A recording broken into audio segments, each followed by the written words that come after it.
Gunung Raksa adalah salah satu gunung yang jarang didaki. Bukan karena jalurnya sulit, tetapi karena banyak cerita mistis yang beredar di kalangan pendaki. Dikatakan bahwa ada sebuah hutan di tengah jalur pendakian yang tidak boleh dimasuki, bahkan sekadar disentuh rantingnya pun bisa membawa petaka. Namun, sekelompok pendaki berjumlah 5 orang, Reza, Dani, Tio, Sarah, dan Lintang, tidak menggubris larangan tersebut. Mereka mendaki dengan tujuan mencapai puncak sebelum malam tiba. Meski warga sekitar sudah memperingatkan mereka untuk tidak melewati jalur hutan larangan, mereka tetap melanjutkan perjalanan dengan santai. Setelah beberapa jam mendaki, mereka akhirnya sampai di sebuah titik yang mulai terasa aneh. Udara terasa lebih dingin, meski matahari masih bersinar terik. Aroma tanah basah bercampur dengan wangi bunga yang tidak biasa tercium di sekitar mereka. Sarah, yang memiliki sedikit kepekaan terhadap hal-hal gaib, mulai merasa tidak nyaman. "Reza, kita beneran mau lanjut lewat sini?" tanya Sarah sambil menggigit bibirnya. "Ya iyalah, jalur ini lebih cepat. Kita nggak perlu muter jauh lagi," jawab Reza santai. Dani menambahkan, "Udah, jangan parno. Cerita-cerita begituan kan cuma buat nakut-nakutin biar nggak ada yang naik ke sini." Tapi, baru beberapa langkah masuk ke area hutan itu, Lintang tiba-tiba berhenti. Wajahnya pucat. "Dengar nggak?" bisiknya. Semua terdiam. Telinga mereka menajam. Perlahan, suara samar terdengar dari arah dalam hutan. Suara tangisan seorang perempuan, lirih, menyayat, dan terasa begitu dekat. "Jangan bercanda, Lin," kata Tio mencoba menenangkan suasana, meski nada suaranya terdengar sedikit gemetar. "Gue nggak bercanda," jawab Lintang, matanya masih terpaku ke dalam gelapnya hutan. Mendadak, semilir angin berhembus kencang, membuat dedaunan bergemerisik. Suara tangisan itu semakin jelas, seolah hanya berjarak beberapa meter dari mereka. Sarah mulai gemetar. "Kita harus balik sekarang. Gue nggak mau ada sesuatu yang buruk terjadi." Namun, sebelum mereka bisa berbalik, Reza berteriak. "Siapa di sana?" Suaranya menggema di antara pepohonan. Hening, tapi hanya beberapa detik. Setelahnya, suara tangisan itu berubah menjadi tawa pelan. Pelan, namun semakin lama semakin menyeramkan. Tawa yang bukan milik manusia. Sesuatu yang tak kasat mata tengah mengawasi mereka.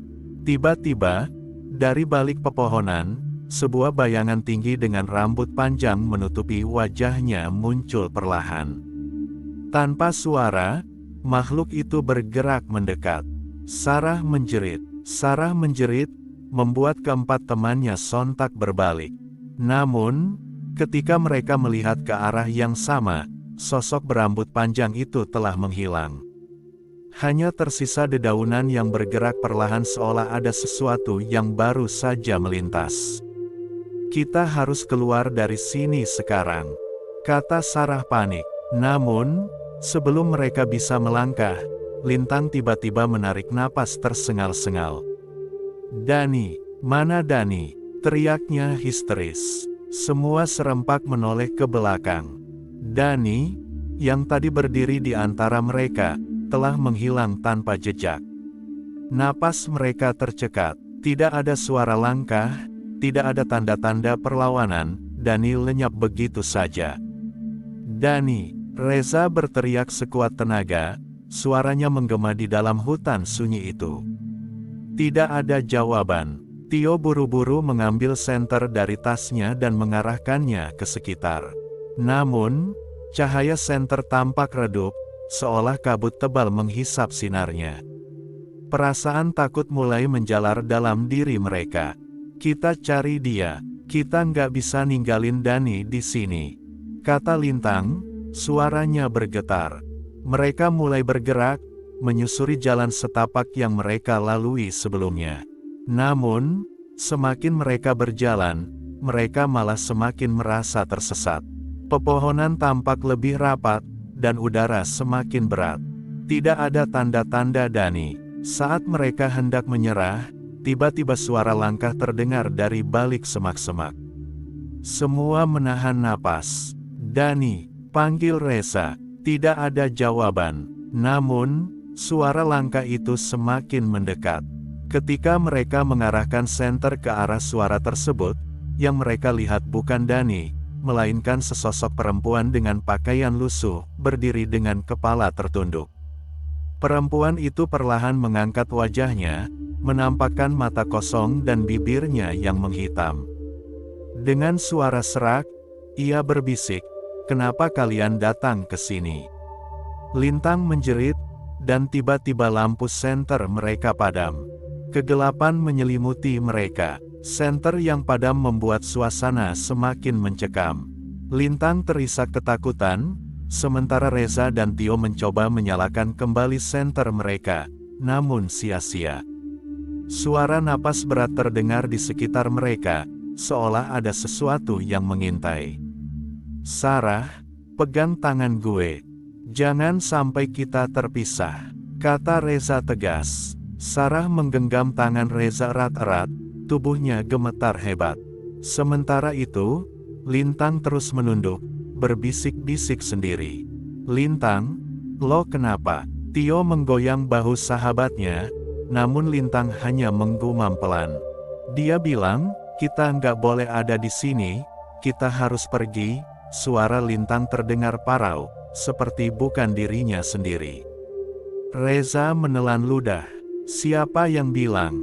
Lintang perlahan mengangkat wajahnya, matanya kosong, dan bibirnya bergerak tanpa suara, seperti tengah mendengar sesuatu yang tidak bisa didengar orang lain. Lalu, tiba-tiba, ia tertawa kecil. "Dani, sudah tidak bersama kita lagi," bisiknya. Jantung mereka seakan berhenti berdetak. Sarah menjerit, sementara Tio mengguncang tubuh Lintang. "Lintang, sadar, apa maksud lo?" Tapi Lintang tak menjawab. Kepalanya menunduk lagi, dan dari mulutnya keluar suara lirih, seperti gumaman dalam bahasa yang tidak mereka mengerti. Reza buru-buru menarik tangan Sarah dan Tio. "Kita nggak bisa diem di sini. Kita harus cari jalan keluar." Mereka mulai berjalan cepat, meninggalkan Lintang yang masih berdiri di tempatnya. Namun, baru beberapa langkah, suara tangisan itu kembali terdengar. Kali ini lebih jelas, lebih dekat. "Tolong, jangan tinggalkan aku."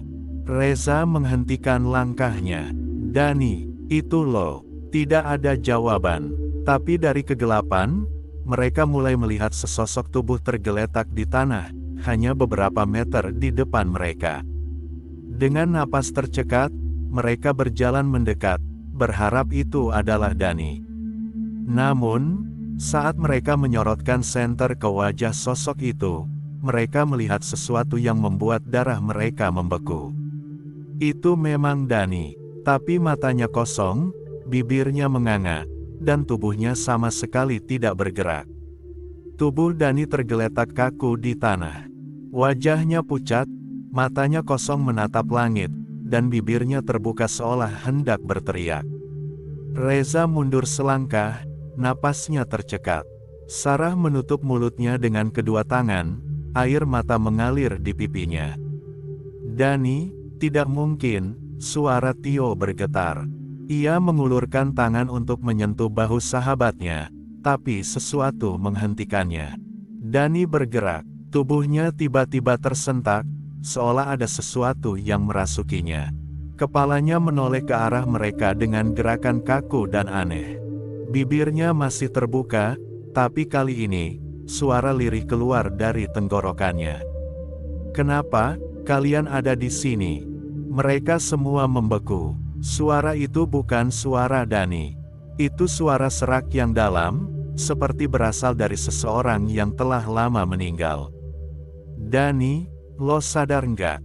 tanya Reza ragu-ragu. Dani menunduk perlahan, dan saat ia mengangkat wajahnya lagi, matanya berubah. Sepasang bola mata hitam pekat menatap mereka, penuh kebencian.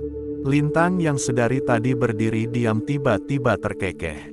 Kepalanya mendongak, dan ia mulai tertawa, bukan tawa biasa, melainkan tawa yang menggema di seluruh hutan, seperti berasal dari banyak suara sekaligus.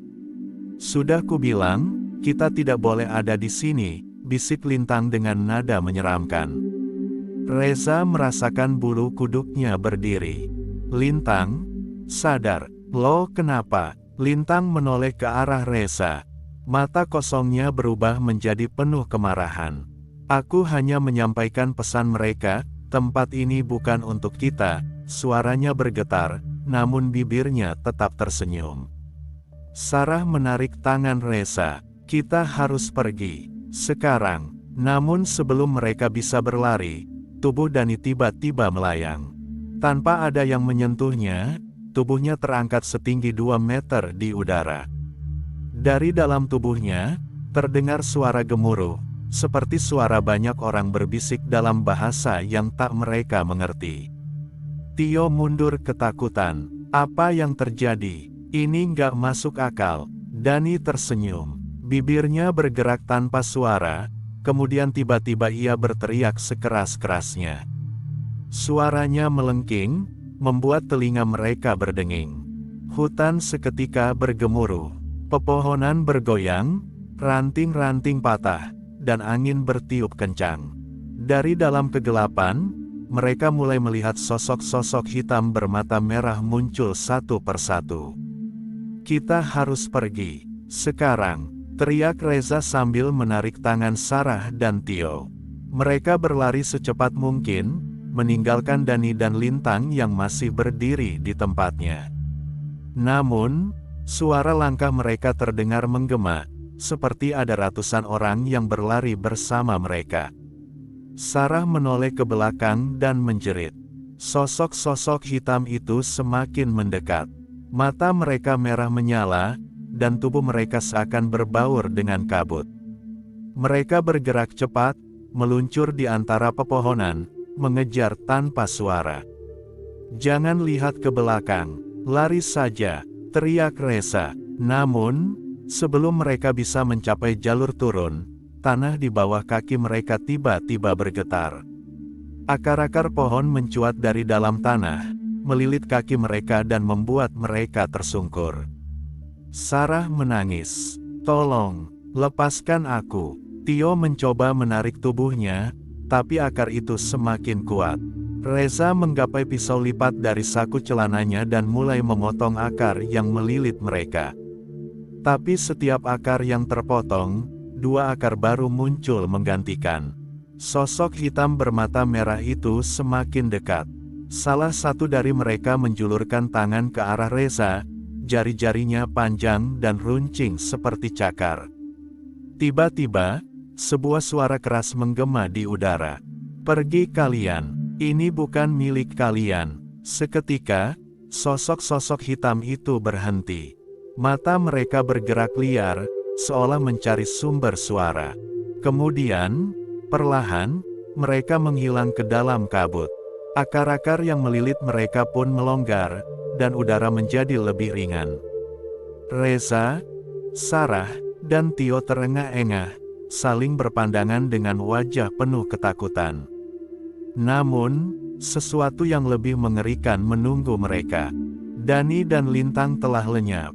Keheningan terasa mencekam. Angin malam berhembus pelan, membawa aroma lembab yang bercampur dengan sesuatu yang amis.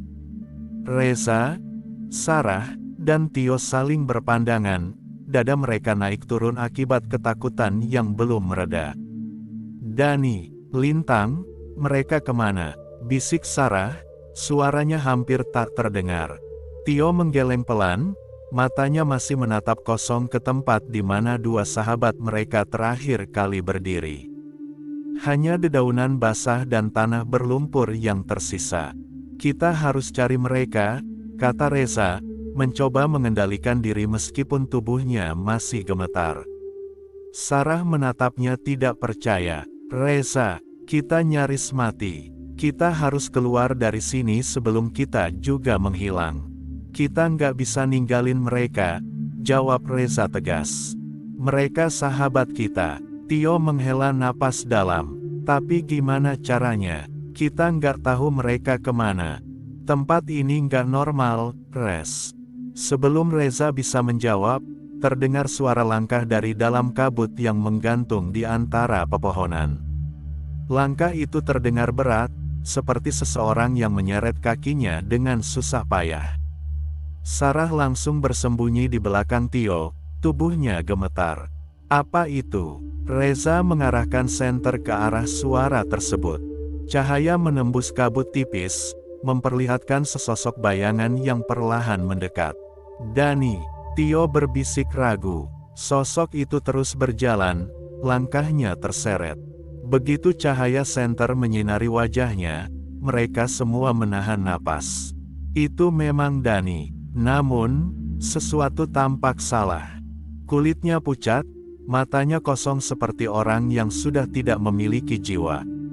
Pakaian yang ia kenakan compang camping, dan di kedua kakinya terdapat bekas luka hitam seperti terbakar. Dani, lo nggak apa-apa, seru Reza sambil melangkah mendekat. Sarah menarik tangannya dengan panik. Jangan, Res, lihat dia bukan Dani yang kita kenal. Tio juga ikut mundur. Dia terlihat aneh. Dani, lo baik-baik aja. Lo sadar nggak? Dani menghentikan langkahnya. Kepalanya menoleh ke arah mereka, namun gerakannya sangat kaku, seolah-olah ada sesuatu yang menggerakkan tubuhnya. Lalu, tiba-tiba, bibirnya terbuka dan suara serak keluar dari tenggorokannya. Kalian harus pergi sebelum semuanya terlambat. Reza merinding. Apa maksud lo? Dan lo kenapa? Di mana Lintang? Dani terdiam sejenak, lalu perlahan mengangkat tangannya dan menunjuk ke dalam kabut. Dia masih bersama mereka, jawab Dani dengan suara bergetar. Dan aku juga sudah bukan bagian dari kalian lagi. Tiba-tiba, terdengar suara jeritan panjang dari dalam hutan. Jeritan itu jelas suara Lintang. Tolong, jangan ambil aku. Sarah menjerit ketakutan. Tio mundur beberapa langkah, napasnya memburu. Reza langsung berlari menuju suara tersebut, tanpa memikirkan keselamatannya sendiri. Reza, jangan, teriak Sarah, namun pemuda itu sudah menghilang di dalam kabut. Tio menggertakkan giginya. Sial, kita harus nyusul dia. Tanpa pilihan lain, mereka pun mengejar Reza, menerobos kabut tebal yang semakin mencekik. Jeritan Lintang semakin jelas, bercampur dengan suara tawa aneh yang bergema di seluruh hutan. Mereka tahu, sesuatu yang lebih mengerikan sedang menunggu mereka di depan. Reza berlari menerobos kabut yang semakin pekat. Napasnya memburu, tubuhnya bergetar, namun ia tidak peduli. Satu-satunya yang ada di pikirannya adalah Lintang, sahabatnya yang sedang berteriak ketakutan. Lintang, tahan, gue datang. Di belakangnya, Tio dan Sarah juga berusaha mengejar. Napas mereka tersengal, kaki mereka nyaris terpeleset di jalur setapak yang mulai berubah menjadi tanah becek dan licin. Jeritan Lintang semakin keras, lalu tiba-tiba berhenti begitu saja. Hening, Reza berhenti, matanya liar menelusuri setiap sudut kegelapan. Lintang, tidak ada jawaban, hanya suara dedaunan yang bergesekan akibat angin malam.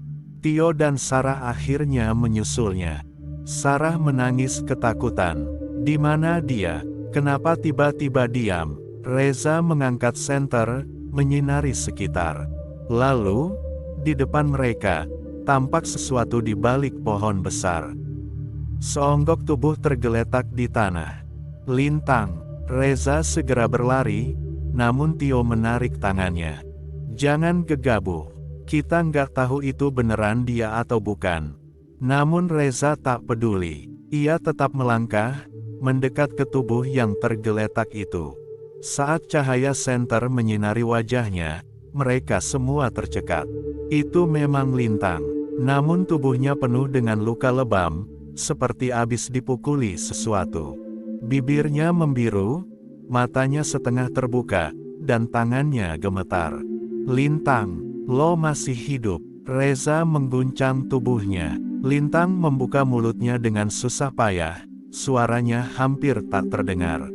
Dia ada di sini. Tiba-tiba, terdengar suara gemeretak dari atas pohon. Mereka bertiga menoleh ke atas. Di antara ranting-ranting yang bergoyang, sesuatu tampak bergerak cepat. Sosok tinggi dengan tubuh kurus kering seperti hanya dibalut kulit, matanya merah menyala, dan mulutnya penuh dengan gigi tajam yang bergerak-gerak, seolah sedang mengunyah sesuatu. Makhluk itu turun perlahan, mencengkeram batang pohon dengan kuku panjangnya yang tajam. Nafasnya berbunyi mendesis. Sarah menjerit. Makhluk itu menatap mereka satu persatu, lalu bibirnya yang menghitam menyeringai, mengeluarkan suara parau yang bergema di seluruh hutan.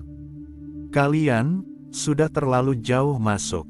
Tiba-tiba, makhluk itu melompat ke arah mereka dengan kecepatan luar biasa. Lari, teriak Tio sambil menarik tangan Sarah. Reza buru-buru memapah Lintang yang setengah sadar, dan mereka semua berlari sekencang mungkin. Suara cakaran terdengar di belakang mereka, ranting-ranting patah, dan desisan mengerikan semakin dekat.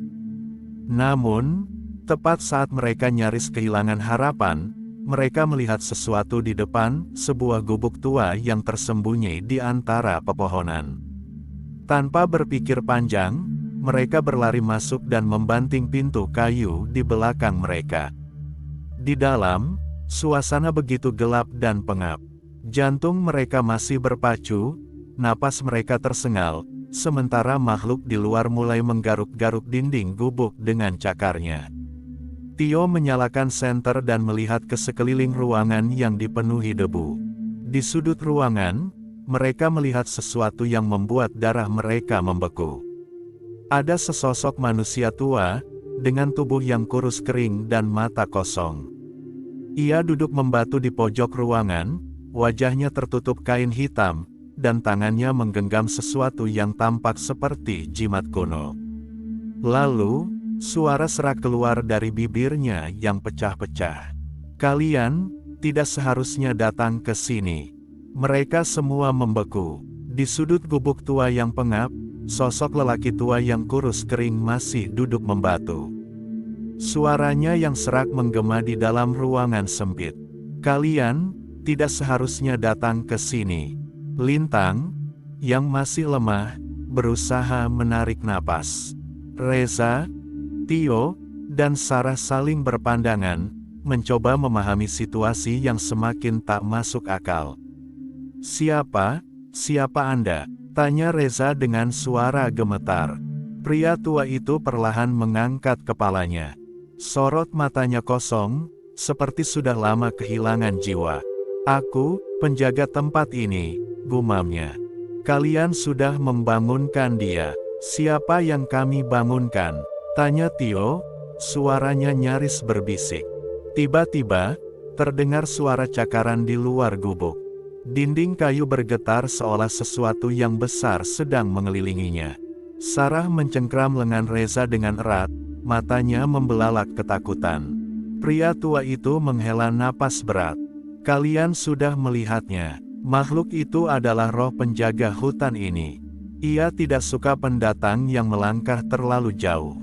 Kalian sudah melewati batasnya. Reza menelan ludah. Lalu bagaimana kami bisa keluar dari sini? Pria tua itu menatap mereka dengan tatapan nanar. Tidak ada jalan keluar. Kalian adalah bagian dari lingkaran ini sekarang. Kalian harus memilih, menjadi tumbal, atau menggantikan aku menjadi penjaga selanjutnya. Jantung mereka mencelos. Tidak mungkin. Sarah menjerit. Kami hanya ingin turun gunung, kami tidak mau terlibat dalam ini. Suara cakaran di luar semakin keras. Atap gubuk bergoyang, seolah sesuatu mencoba menerobos masuk. Pria tua itu berdiri perlahan, lalu mengangkat tangannya, memperlihatkan jimat yang ia genggam erat. Masih ada satu cara, tapi itu berarti salah satu dari kalian harus tetap tinggal di sini. Jika tidak, kalian semua akan mati. Lintang yang dari tadi diam, tiba-tiba bersuara lemah. Apa maksud Anda? Pria tua itu menatapnya tajam. Untuk menghentikan roh itu, seseorang harus mengambil tempatku. Aku sudah terlalu lama di sini. Aku seharusnya pergi sejak lama, tapi aku menunggu penggantiku. Dan kini kalian datang. Tiba-tiba, terdengar suara dentuman keras. Pintu gubuk bergetar hebat, seolah ada sesuatu yang hendak mendobrak masuk. Kalian tidak punya banyak waktu. Pilih sekarang, teriak pria tua itu. Mereka semua saling pandang, ketakutan melumpuhkan pikiran mereka. Tidak ada yang ingin tinggal di tempat terkutuk ini. Tapi jika tidak ada yang memilih, mereka semua bisa mati di tempat. Di luar, suara makhluk itu semakin mendekat. Nafasnya yang berat terdengar dari sela-sela papan kayu yang mulai retak. Lalu tiba-tiba, sesuatu menghantam pintu dengan keras. Dan semuanya berubah menjadi gelap. Dunia mereka mendadak gelap. Reza membuka matanya perlahan. Kepalanya berdenyut hebat, dan suara dengingan memenuhi telinganya.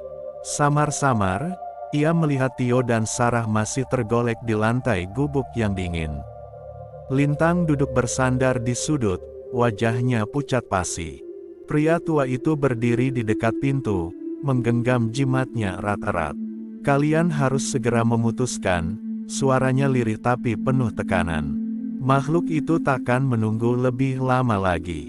Di luar, suara makhluk itu semakin ganas. Cakarnya menggores-gores dinding gubuk, menimbulkan suara mengerikan. Nafasnya terdengar semakin dekat. Reza menatap teman-temannya. Kita nggak bisa tinggal di sini. Kita harus cari cara keluar. Tapi bagaimana? Sarah mulai menangis. Pria ini bilang seseorang harus tinggal. Aku nggak mau mati di sini. Lintang, yang sejak tadi diam, tiba-tiba bersuara. Kalau nggak ada yang tinggal, kita semua akan mati. Semua terdiam. Tio mengepalkan tangannya, lalu menatap pria tua itu. Apa benar hanya itu satu-satunya cara? Pria tua itu mengangguk. Jika salah satu dari kalian mau menggantikanku, aku akan memberikan jimat ini. Jimat ini adalah kunci untuk keluar dari hutan ini. Tanpa itu, kalian akan terus tersesat dalam lingkaran kutukan. Reza menelan ludah. Semua ini terlalu gila, tapi suara makhluk di luar semakin liar, semakin tidak sabar. Tiba-tiba, Lintang berdiri dengan susah payah. Aku akan tinggal. Apa? Sarah menatapnya dengan kaget. Lintang tersenyum lemah. Aku yang paling lemah di antara kalian. Aku yang pertama kali diserang makhluk itu.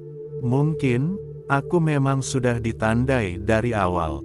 Reza menggeleng keras. Enggak, Lintang. Kita datang bareng, kita harus pulang bareng. Lintang menatap Reza dengan mata berkaca-kaca. Kadang, enggak semua orang bisa pulang, Sa. Sebelum ada yang bisa menghentikannya, Lintang melangkah ke arah pria tua itu. Ia mengambil jimat dari tangan keriputnya, lalu menoleh ke arah teman-temannya. Pergilah, temukan jalan keluar, jangan pernah kembali ke sini. Pintu gubuk tiba-tiba terbuka sendiri. Di luar, kabut tebal menyelimuti hutan, tetapi jalan setapak yang tadi hilang kini terlihat jelas. Cepat pergi, pria tua itu berseru. Reza, Sarah, dan Tio menatap Lintang sekali lagi. Dengan hati yang berat, mereka berbalik dan berlari keluar.